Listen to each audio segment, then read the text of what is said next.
Hello दोस्तों, स्वागत है आप सभी का अपने यूट्यूब चैनल सरस्वती ट्यूटोरियल में। दोस्तों, आज मैं आप लोगों का विज्ञान का 9वां सीरीज लेकर आया हूं, जो इसमें 30 क्वेश्चन मिलेंगे आपको, जिसमें से फिजिक्स का 10, केमिस्ट्री का 10 और बायो का 10 क्वेश्चन। दोस्तों, इस वीडियो में जो 10-10 क्वेश्चन आपको पूछे गए हैं वह हर एक एग्ज़ाम के पॉइंट ऑफ व्यू से बहुत ही महत्वपूर्ण हैं और हर एक एग्ज़ाम में लगभग सारा सवाल पूछा गया है।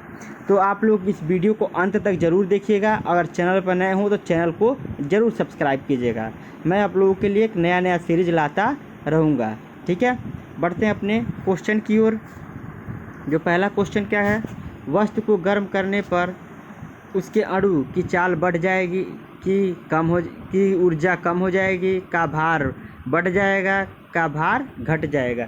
देखिए, जब किसी वस्तु को गर्म किया जाता है तो उसके अणु को क्या होती है, ऊर्जा मिलती है, और उस ऊर्जा के कारण जो अणु होते हैं उसमें के इलेक्ट्रॉन फ्री हो जाते हैं, और इलेक्ट्रॉन प्रोटॉन जो न्यूट्रॉन होते हैं, जो अणु होते हैं वो फ्री हो जाते हैं और उसको घूमने लगते हैं। तो इसकी चाल क्या हो जाएगी, बढ़ जाएगी। ठीक है, तो बढ़ जाएगी। देखिए, इसका व्याख्या क्या कर रहा है कि किसी पदार्थ के 1 ग्राम द्रव्यमान का ताप 1 डिग्री सेल्सियस बढ़ाने की लिए आवश्यक ऊष्मा को मात्रा को उस पदार्थ का विशिष्ट ऊष्मा कहलाती है। किसी वस्तु को गर्म करने पर उसके अणु में तीव्रता बढ़ जाती है, और किसी बाह्य स्रोत की अनुपस्थिति में जब तरल पिंड किसी गर्म सतह के संपर्क में आता है तो उसके अणु अलग अलग होकर फैल जाते हैं, जिसके कारण तरल में पिंड की घनत्व क्या होता है, कम हो जाता है। ठीक है, ये आपका क्या हो गया। अब बढ़ते हैं नेक्स्ट क्वेश्चन पर, यानी कि दूसरा वाला। किसी वस्तु का ताप किसका सूचक होता है? किसी वस्तु का ताप किसका सूचक होता है? अणुओं की कुछ ऊर्जा का, उसके अणुओं की औसत ऊर्जा का, उसके अणुओं के कुल वेग का, उसके अणुओं के औसत गतिज ऊर्जा का। तो किसका सूचक होता है? डी, ऑप्शन नंबर डी, जो आपका है कि उसके अणुओं की औसत गतिज ऊर्जा का। ठीक है, जैसे मान ला किसी वस्तु, व्याख्या इसका क्या है, किसी वस्तु का ताप टेम्परेचर उस वस्तु की आंतरिक गतिज ऊर्जा यानी इंटरनल काइनेटिक एनर्जी का सूचक है। आंतरिक गतिज ऊर्जा अणुओं की गति के कारण निकाय में उपस्थित ऊर्जा को आंतरिक ऊर्जा U4 कहते हैं, और यह अणुओं की स्थानांतरित पूर्ण तथा कंपन गति के कारण उत्पन्न होती है, और किसी निकाय में आंतरिक ऊर्जा का परम ज्ञान नहीं करके उसके परिवर्तन का ज्ञात करता है। ठीक है, यह था इसका व्याख्या। क्या था इसका व्याख्या?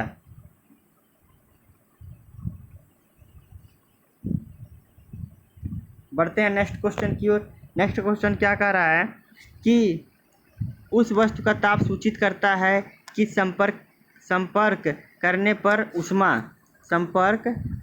ऊष्मा क्या होती है, उस वस्तु से अपेक्षाकृत अधिक ताप पर किसी वस्तु में प्रवाहित होगी, या अपेक्षाकृत कम ताप की वस्तु में उस वस्तु से प्रवाहित होगी, उस वस्तु से पृथ्वी में प्रवाहित होगी, या पृथ्वी से उस वस्तु में प्रवाहित होगी।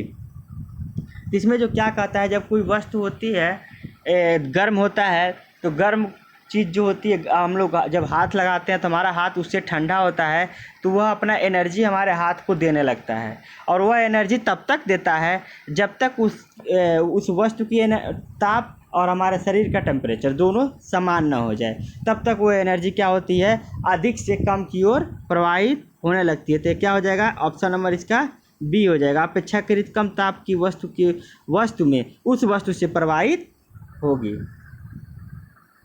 ठीक है, बढ़ते हैं नेक्स्ट क्वेश्चन में। किस वस्तु के ताप में वृद्धि का अर्थ है कि वस्तु गतिज ऊर्जा बढ़ गई, स्थितिज ऊर्जा बढ़ गई, यांत्रिक ऊर्जा बढ़ गई, कि उसमें ऊर्जा बढ़ गई? तो इसका क्या होगा, स्थितिज ऊर्जा क्या हो जाएगी, बढ़ गई। ठीक है, इसका क्या कह रहा है, हीट, स्थितिज ऊर्जा बढ़ गई।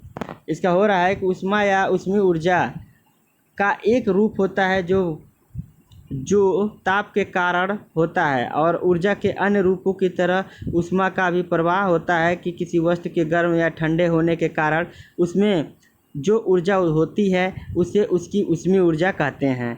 अन्य ऊर्जा की तरह इसका मात्रक भी जूल होता है, और इसे कैलोरी में भी व्यक्त किया जा सकता है। बढ़ते हैं नेक्स्ट क्वेश्चन की ओर। जब किसी वस्तु को ठंडा किया जाता है तब उसका अणुओं कि ऊर्जा बढ़ जाएगी, कि चाल घट जाएगी, कि द्रव्यमान बढ़ जाएगा, कि भार बढ़ जाएगा। तो क्या होगा इसका राइट ऑप्शन क्या हो जाएगा आपका, कि चाल घट जाती है। ठीक है। अगला क्वेश्चन क्या कर रहा है, ऊष्मा एक प्रकार की ऊर्जा है जिसे कार्य में बदला जा सकता है। इसका प्रत्यक्ष प्रमाण सबसे पहले किसने दिया था? तो किसने दिया था इसका प्रमाण? रमफोर्ड ने। ठीक है, रमफोर्ड ने। कैसे दिया था देखिए इसका व्याख्या, कि ऊष्मा एक प्रकार की ऊर्जा है जो दो वस्तुओं के बीच के उसके तापांतर के कारण एक वस्तु से दूसरी वस्तु में स्थानांतरित होती है। स्थानांतरण के समय ही ऊर्जा ऊष्मा कहलाती है और ऊष्मा एक प्रकार की ऊर्जा है जिसे कार्य में बदला जा सकता है। इसका प्रत्यक्ष प्रमाण सबसे पहले रमफोर्ड ने दिया था, बाद में डेवी ने दो बर्फों को टुकड़ों को आपस में पिघलाकर दिया था। चलिए नेक्स्ट क्वेश्चन क्या कह रहा है, कि किस वैज्ञानिक ने सर्वप्रथम बर्फ के दो टुकड़ों को आपस में घिस कर पिघला दिया था? तो किसने पिघला दिया था? डेवी ने। इसके पहले ही क्वेश्चन आप लोग देख लिए थे कि डेवी ने क्या किया था, बर्फ को पिघला दिया था दो रगड़ के। देखिए क्या कह रहा है यह, ऊष्मा एक प्रकार की ऊर्जा है जो दो वस्तुओं के बीच में तापांतर के कारण उत्पन्न होती है। वस्तु के स्थानांतरित ऊर्जा वही चीज़ है जो आपको पिछले में दिया गया है। चलिए नेक्स्ट क्वेश्चन की ओर। जब कभी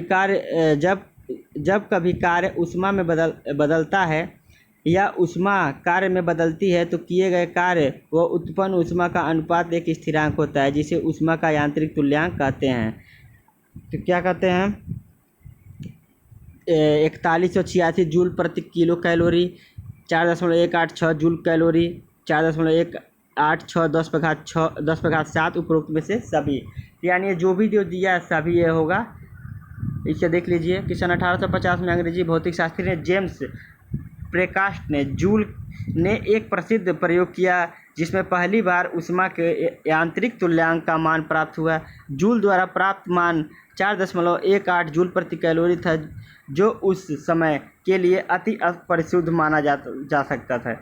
बाद में अधिक जटिल विद्युत चुंबकीय प्रयोगों से भी अधिक परिशुद्ध प्राप्त किया गया, जो 4.1855 जूल प्रति किलो कैलोरी है। नेक्स्ट क्वेश्चन क्या कह रहा है, नेक्स्ट क्वेश्चन कह रहा है आपका कि निम्न में कौन सा सही है? निम्न में कौन सा सही है? W बराबर Q माइनस जे, W गुणे Q बराबर जे, W by Q by W बराबर जे, जे बाई Q बराबर W। इसका राइट आंसर क्या हो जाएगा? ए हो जाएगा। W बाई Q बराबर जे। बढ़ते हैं नेक्स्ट क्वेश्चन की ओर। जब कुछ पानी का लगातार मंथन किया जाता है तब उसका ताप बढ़ जाता है। इस क्रिया में ऊष्मा का स्थानांतरण ऊष्मा ऊर्जा का स्थानांतरण ऊष्मीय ऊर्जा में होता है, ऊष्मीय ऊर्जा का स्थानांतरण रूपांतरण में होता है, यांत्रिक ऊर्जा का रूपांतरण ऊष्मीय ऊर्जा में होता है और ऊष्मीय ऊर्जा का रूपांतरण यांत्रिक ऊर्जा में होता है। इसका क्या हो जाएगा? राइट आंसर क्या हो जाएगा? सी। यांत्रिक ऊर्जा का रूपांतरण ऊष्मीय ऊर्जा में होती है। इसका व्याख्या देख लीजिए। किसी संख्या सिस्टम का कार्य करने की क्षमता को ऊर्जा कहते हैं और किसी संकाय के काम करने या उसके द्वारा काम कराकर ही उसकी गतिज ऊर्जा को बदला जा सकता है, क्योंकि ऊर्जा वह राशि है जो संरक्षित होती है। चलिए बढ़ते हैं नेक्स्ट क्वेश्चन की ओर। नेक्स्ट क्वेश्चन क्या कह रहा है? केमिस्ट्री से आ गया कि एक ही प्रकार का परमाणु निम्न में किसमें मिलता है? तो किसमें मिलता है? खनिज मिश्रण, प्राकृतिक तत्व, कोई नहीं थी। यह क्या होता है? प्राकृतिक तत्व में मिलता है। ठीक है, चलिए बढ़ते हैं नेक्स्ट क्वेश्चन की ओर। परमाणु के नाभिक का आकार क्या होता है? परमाणु के नाभिक का आकार क्या होता है?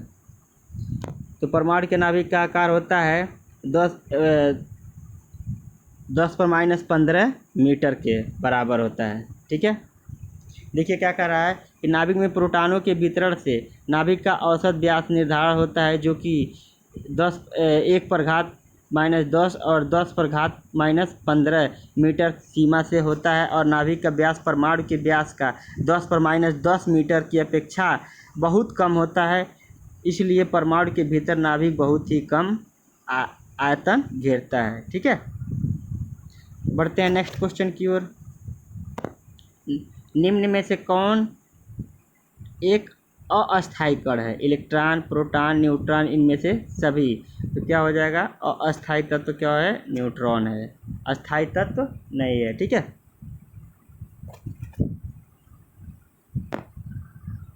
क्या कह रहा है? न्यूट्रॉन की खोज जेम्स चैडविक ने 1931 में की थी। न्यूट्रॉन एक अपेक्षाकृत रहित मूलभूत कण है जो परमाणु के नाभिक में प्रोटॉनों के साथ पाए जाते हैं। इसे स्मॉल एन से प्रदर्शित करते हैं। ठीक है, बढ़ते हैं नेक्स्ट क्वेश्चन की ओर। कह रहा है निम्नलिखित में से कौन सा एक किसी तत्व के परमाणु क्रमांक को सबसे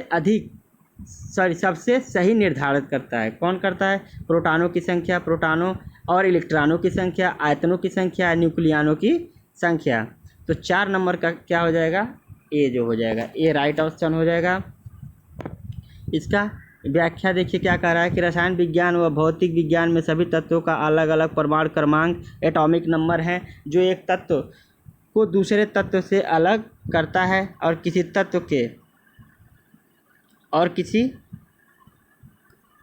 तत्व के नाभिक में स्थित प्रोटॉनों की संख्या के बराबर होता है।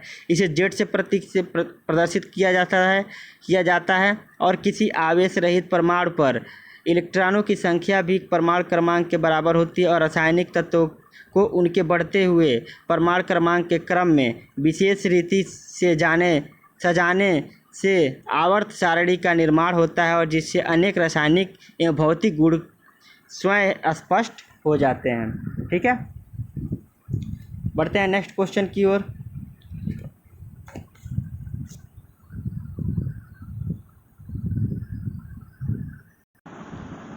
अगला क्वेश्चन क्या कह रहा है कि परमाणु के नाभिक में कौन से कण होते हैं?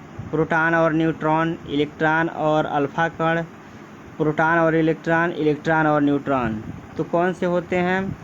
5 का हो जाएगा राइट आंसर ए। 5 का राइट आंसर क्या हो जाएगा? ए हो जाएगा, क्योंकि नाभिक में सिर्फ 2 ही तत्व होते हैं, 2 ही कण, जो कौन कौन से होते हैं? प्रोटॉन और न्यूट्रॉन। देखिए व्याख्या, नाभिक के परमाणु में स्थित धनात्मक वैद्युत आवेश का अत्यंत ठोस क्षेत्र होता है। नाभिक में नाभिकीय कणों में प्रोटॉन और न्यूट्रॉन रहते हैं। बढ़ते हैं नेक्स्ट क्वेश्चन की ओर। निम्न में कौन सा आवेश रहित कण है? इलेक्ट्रॉन, प्रोटॉन, न्यूट्रॉन, इनमें से कोई नहीं। तो आवेश रहित तत्व क्या है आपका? न्यूट्रॉन है। क्या है? न्यूट्रॉन है। न्यूट्रॉन एक आवेश रहित मूलभूत कण है जो परमाणु के नाभिक में प्रोटॉनों के साथ पाए जाते हैं और जेम्स चैडविक ने इसकी खोज की थी। इसे एन से प्रदर्शित चिन्ह दर्शाया गया। बढ़ते हैं नेक्स्ट क्वेश्चन की ओर। परमाणु में कौन से मूल कण समान संख्या में होते हैं? प्रोटॉन और न्यूट्रॉन, इलेक्ट्रॉन और प्रोटॉन, न्यूट्रॉन और इलेक्ट्रॉन, इलेक्ट्रॉन, प्रोटॉन और न्यूट्रॉन। तो इसमें से क्या हो जाएगा? बी हो जाएगा। परमाणु में कौन से मूल कण समान संख्या में होते हैं? इलेक्ट्रॉन और प्रोटॉन। ठीक है, देखिए परमाणु में इलेक्ट्रॉन और प्रोटॉन नाम के समान संख्या में रहते हैं और इसके उपरांत न्यूट्रॉन नाम का बिन विद्युतीय भरी कण अनियमित मात्रा में रहता है। यदि परमाणु में से इलेक्ट्रॉन कम होते हैं तो वह आयन में परिवर्तन हो जाते हैं। ठीक है, बढ़ते हैं नेक्स्ट क्वेश्चन की ओर। नेक्स्ट क्वेश्चन क्या कह रहा है कि सबसे पहले इलेक्ट्रॉन के आवेश का निर्धारण किसने किया था?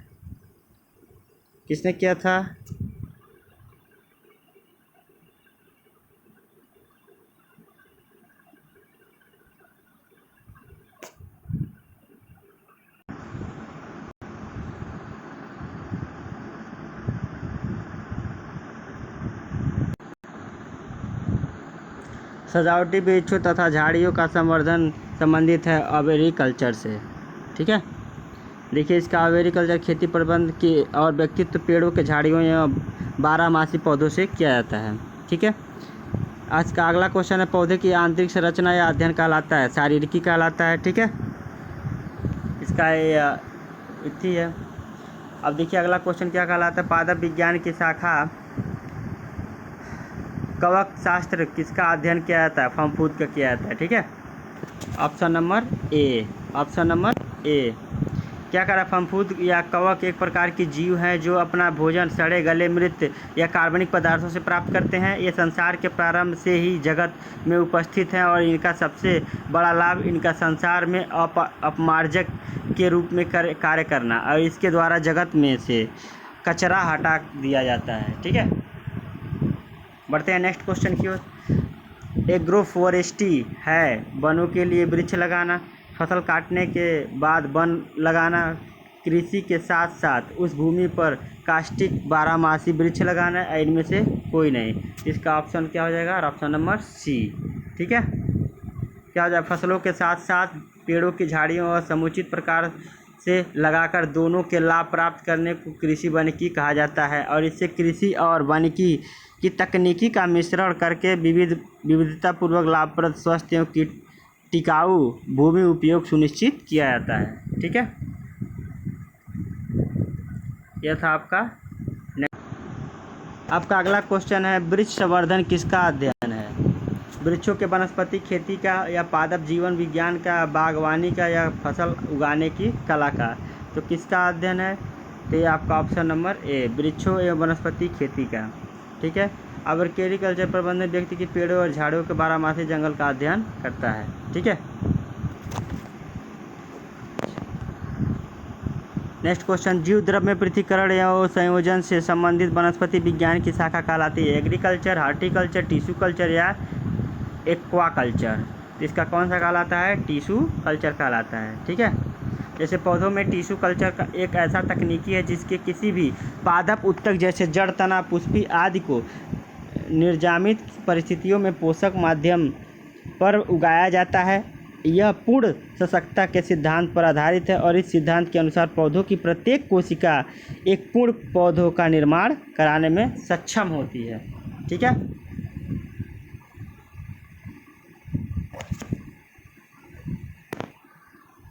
नेक्स्ट क्वेश्चन क्या है? निम्नलिखित में से एक कौन सा एक सही सुमेलित नहीं है? फूलों की खेती फ्लोरिकल्चर, फसलों की खेती एग्रोनॉमी या सब्जियों की खेती हार्टिकल्चर या फलों की खेती पोमोलॉजी? तो सी वाला क्या है? सब्जियों की खेती हार्टिकल्चर से संबंधित नहीं है। साकी विज्ञान सब्जियों के उत्पादन में संबंधित विज्ञान जिसे किसान नकदी फसल रूप में लेते हैं जो कि 2 या 3 महीने में ही पैदावार देने लग जाती है और इसे भोजन के लिए अकाष्ठीय पौधों या खेती संबंधित मुद्दों का अध्ययन किया जाता है। ठीक है,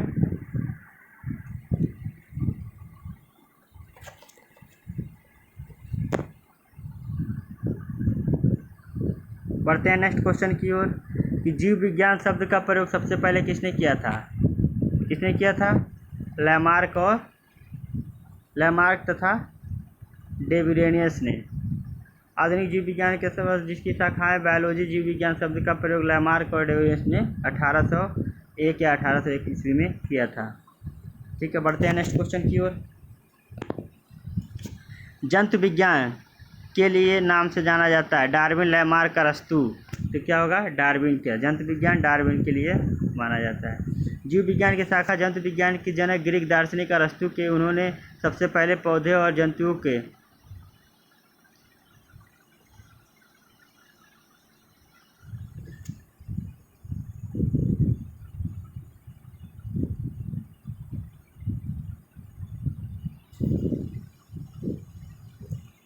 यहाँ पर क्या होगा? अरस्तू होगा। ठीक है, विज्ञान का क्रमबद्ध विकास हुआ जो उन्हें जीव विज्ञान का पिता कहा जाता है। जैसे हमारे जीव विज्ञान की शाखा जंतु विज्ञान के ग्रीक दार्शनिक अरस्तू थे। उन्होंने सबसे पहले पौधों और जंतुओं के विभिन्न बारे में अपने विचार प्रकट किए और उसी काल में जीवन विज्ञान के कहा जाता है।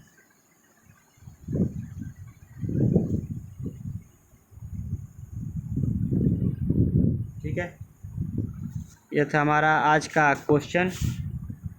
अगर अच्छा लगा हो तो वीडियो को ज़रूर शेयर कीजिएगा, लाइक कीजिएगा और चैनल को ज़रूर सब्सक्राइब कीजिएगा। मिलते हैं नेक्स्ट वीडियो में नेक्स्ट टॉपिक लेके, तब तक के लिए धन्यवाद।